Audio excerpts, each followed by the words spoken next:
America Russia bye bye ಆಗ್ತಿರೋದೇಕೆ? Trump Putin mastermind game. Ukraine ದಿವಾಳಿಗೆ ಎರಡು ದೇಶಗಳ ನಡುವೆ ನಡೆಯುತ್ತಾ ಪ್ಲಾನ್. $100 ಮಿಲಿಯನ್ ಕೊಟ್ಟು 350 ಕೇಳಿದ್ರೆ ಎಲ್ಲಿಂದ ತರ್ಲಿ? ಅಮೆರಿಕ ವಿರುದ್ಧ ಝೆಲೆನ್ಸ್ಕಿ ಆಕ್ರೋಶ. ಬಲಿಕ ಬಕ್ರ ಆಗ್ತಾರ ಉಕ್ರೇನ್ ಅಧ್ಯಕ್ಷ? ಟ್ರಂಪ್ ಝೆಲೆನ್ಸ್ಕಿ ಕಿತ್ತಾಟಕ್ಕೆ ಏನು ಕಾರಣ? ಕಳೆದೆರಡು ದಿನಗಳ ಹಿಂದೆಯಷ್ಟೇ ಅಮೆರಿಕಗೆ ಭೇಟಿ ನೀಡಿದ ಉಕ್ರೇನ್ ಅಧ್ಯಕ್ಷ ವೊಲೊಡಿಮಿರ್ ಝೆಲೆನ್ಸ್ಕಿ ಅಲ್ಲಿನ ಅಧ್ಯಕ್ಷ ಡೊನಾಲ್ಡ್ ಟ್ರಂಪ್ ಜೊತೆ ಗಲಾಟೆ ಮಾಡಿದ್ದ ವಿಚಾರ ಎಲ್ಲೆಡೆ ಭಾರೀ ಚರ್ಚೆಯಾಗ್ತಾ ಇದೆ. ನಿಮ್ಮದು ಯಾವ ಸೀಮೆಯ ರಾಜತಾಂತ್ರಿಕತೆ ಎಂದು ಕಿಡಿಕಾರಿದ್ದ ಉಕ್ರೇನ್ ಅಧ್ಯಕ್ಷನಿಗೆ ಸಖತ್ತಾಗಿಯೇ ಕ್ಲಾಸ್ ತೆಗೆದುಕೊಂಡಿದ್ದ ಟ್ರಂಪ್, ನೀವು ಮಿಲಿಯನ್ ಗಟ್ಟಲೆ ಜನರ ಜೀವದ ಜೊತೆ ಜೂಜಾಟ ಆಡ್ತಾ ಇದ್ದೀರಿ ಎಂದು ಟೀಕಾ ಪ್ರಹಾರ ನಡೆಸಿದ್ರು. ಅಲ್ಲದೆ ಇಷ್ಟಕ್ಕೆ ಮುಗಿಯದ ಇವರ ಕಿತ್ತಾಟ ಕೊನೆಗೆ ಝೆಲೆನ್ಸ್ಕಿಯನ್ನ ವೈಟ್ ಹೌಸ್ನಿಂದ ಹೊರಹಾಕಲು ಕಾರಣವಾಗಿತ್ತು. ಆದರೆ ಇದೀಗ ಅಮೆರಿಕ ಉಕ್ರೇನ್ ವಿರೋಧಿ ರಷ್ಯಾಗೆ ಹತ್ತಿರವಾಗ್ತಾ ಇರೋದು ಯಾಕೆ? ಝೆಲೆನ್ಸ್ಕಿ ನಿಜವಾಗಿಯೂ ಟ್ರಂಪ್ ಮಾತಿಗೆ ಆಕ್ಷೇಪ ವ್ಯಕ್ತಪಡಿಸಿದ್ಯಾಕೆ? ಅಲ್ಲದೆ ಅಮೆರಿಕ ಹೇಳಿದ ಆ ರೂಲ್ಸ್ ಉಕ್ರೇನ್ ಅಧ್ಯಕ್ಷ ಪಾಲನೆ ಮಾಡದಿರಲು ಏನು ಕಾರಣ?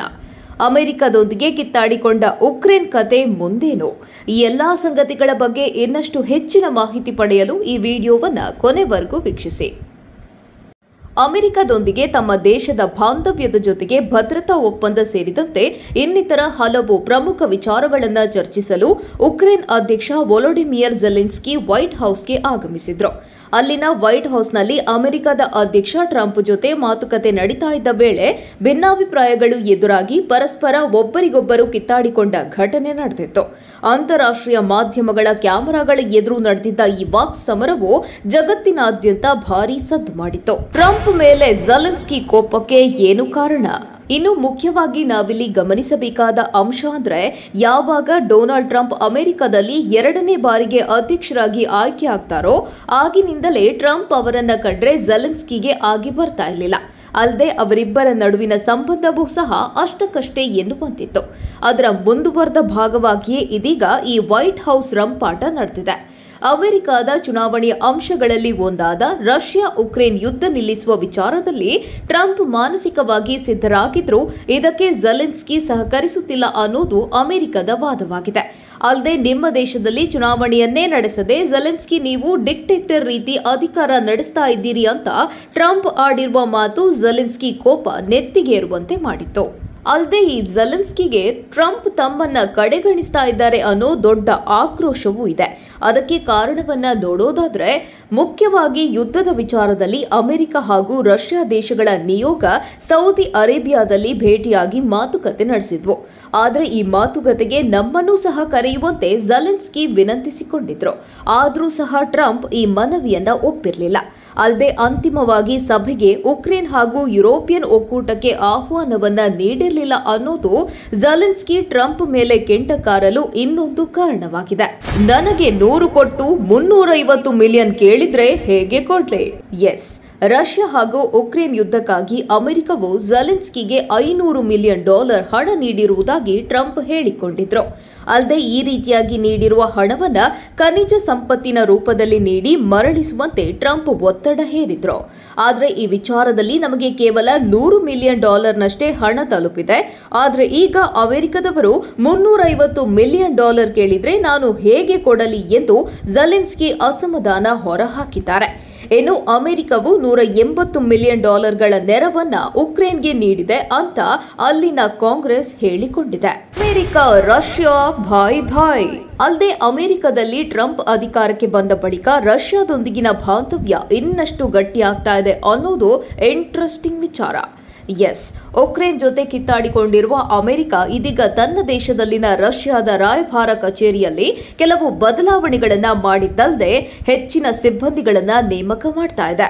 ಅಷ್ಟೇ ಅಲ್ಲದೆ ಪ್ರಮುಖವಾಗಿ ರಷ್ಯಾ ಹಾಗೂ ಅಮೆರಿಕ ನಡುವೆ ಡೈರೆಕ್ಟ್ ವಿಮಾನ ಹಾರಾಟವೂ ಆರಂಭವಾಗಿದೆ.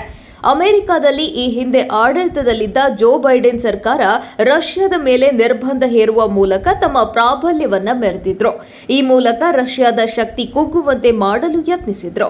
ಆದರೆ ಚೀನಾ ಹಾಗೂ ಭಾರತಗಳ ಸಪೋರ್ಟ್ನಿಂದ ರಷ್ಯಾ ಆರ್ಥಿಕವಾಗಿ ಸ್ಥಿರತೆಯನ್ನ ಕಂಡಿತ್ತು.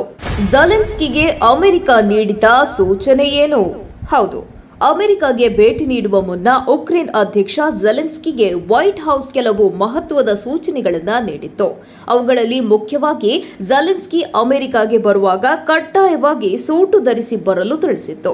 ಆದರೆ ಇದನ್ನು ಧಿಕ್ಕರಿಸಿ ಝೆಲೆನ್ಸ್ಕಿ ಕಪ್ಪು ಬಣ್ಣದ ಯೂನಿಫಾರ್ಮ್ ಧರಿಸಿ ಟ್ರಂಪ್ ಭೇಟಿಯಾಗಿದ್ರು. ಮಿಲಿಟರಿ ಬಟ್ಟೆಯನ್ನೇ ತೊಡುವ ಉಕ್ರೇನ್ ಅಧ್ಯಕ್ಷನಿಗೆ ಸೂಟು ಧರಿಸದ ಬಗ್ಗೆ ಟ್ರಂಪ್ ವಿಚಾರಿಸಿದಾಗ ಉಕ್ರೇನ್ ಹಾಗೂ ರಷ್ಯಾ ನಡುವಿನ ಯುದ್ಧ ಮುಗಿದ ಬಳಿಕ ಸೂಟು ಧರಿಸುತ್ತೇನೆ ಅಂತ ಝೆಲೆನ್ಸ್ಕಿ ಹೇಳಿದ್ದನ್ನ ಕೇಳಿ ಟ್ರಂಪ್ ಇನ್ನಷ್ಟು ಕೆರಳಿದ್ರು. ಉಕ್ರೇನ್ ಅಧ್ಯಕ್ಷನ ಎದುರು ಕೇವಲ 2 ಆಯ್ಕೆ ಬಾಕಿ. ರಷ್ಯಾ ಹಾಗೂ ಉಕ್ರೇನ್ಗಳ ನಡುವೆ ನಡೀತಾ ಇರುವ ಯುದ್ಧದ ವಿಚಾರದಲ್ಲಿ ಝೆಲೆನ್ಸ್ಕಿ ಎದುರು ಕೇವಲ 2 ಆಯ್ಕೆಗಳು ಉಳಿದಿವೆ ಅನ್ನೋದು ಜಾಗತಿಕ ಮಟ್ಟದ ವಿಶ್ಲೇಷಣಕಾರರ ಮಾತಾಗಿದೆ. ಪ್ರಮುಖವಾಗಿ ಯುರೋಪಿನ ದೇಶಗಳ ಬೆಂಬಲ ಹಾಗೂ ನೆರವಿನಿಂದ ಯುದ್ಧವನ್ನ ಮುಂದುವರೆಸಬೇಕು. ಅಲ್ಲದೆ ಅಮೆರಿಕ ಹೇಳಿರುವಂತೆ ಖನಿಜ ಒಪ್ಪಂದಕ್ಕೆ ಸಹಿ ಹಾಕಿ ಖನಿಜಗಳನ್ನು ಅಮೆರಿಕಗೆ ಕಳುಹಿಸಿಕೊಟ್ಟು ಯುದ್ಧವನ್ನ ನಿಲ್ಲಿಸುವುದು. ಹೀಗೆ ಈ 2 ಆಯ್ಕೆಗಳು ಉಳಿದಿದ್ದು ಇದರಿಂದ ಉಕ್ರೇನ್ ಅಧ್ಯಕ್ಷನಿಗೆ ದಿಕ್ಕು ತೋಚದಂತಾಗಿದೆ.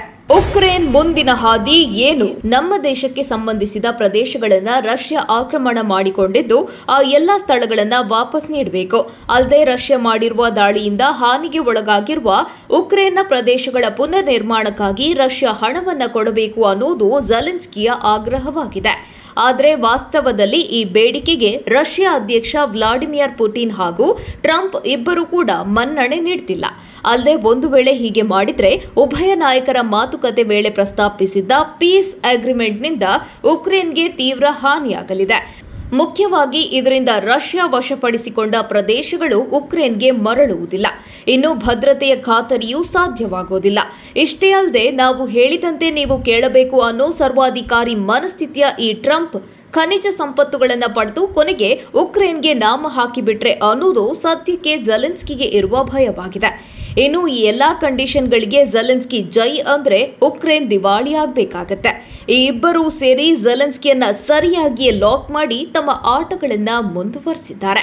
ನ್ಯಾಟೋದ ಸದಸ್ಯತ್ವ ಪಡೆಯಲು ಉಕ್ರೇನ್ ಮುಂದಾಗಿರುವುದೇ ಈ ಎಲ್ಲಾ ತೊಂದರೆಗಳಿಗೆ ಕಾರಣವಾಗಿದೆ. ಇದರಿಂದಲೇ ಅನಿವಾರ್ಯವಾಗಿ ತನ್ನ ಅಸ್ತಿತ್ವಕ್ಕಾಗಿ ಉಕ್ರೇನ್ ರಷ್ಯಾದೊಂದಿಗೆ ಯುದ್ಧ ನಡೆಸ್ತಾ ಇದೆ. ಅನೇಕ ತಿಂಗಳುಗಳಿಂದ ಮುಂದುವರೆದಿರುವ ಈ ಯುದ್ಧವು ಲಕ್ಷಾಂತರ ಜನ ಸೈನಿಕರು ಹಾಗೂ ನಾಗರಿಕರ ಸಾವಿಗೆ ಕಾರಣವಾಗಿದೆ.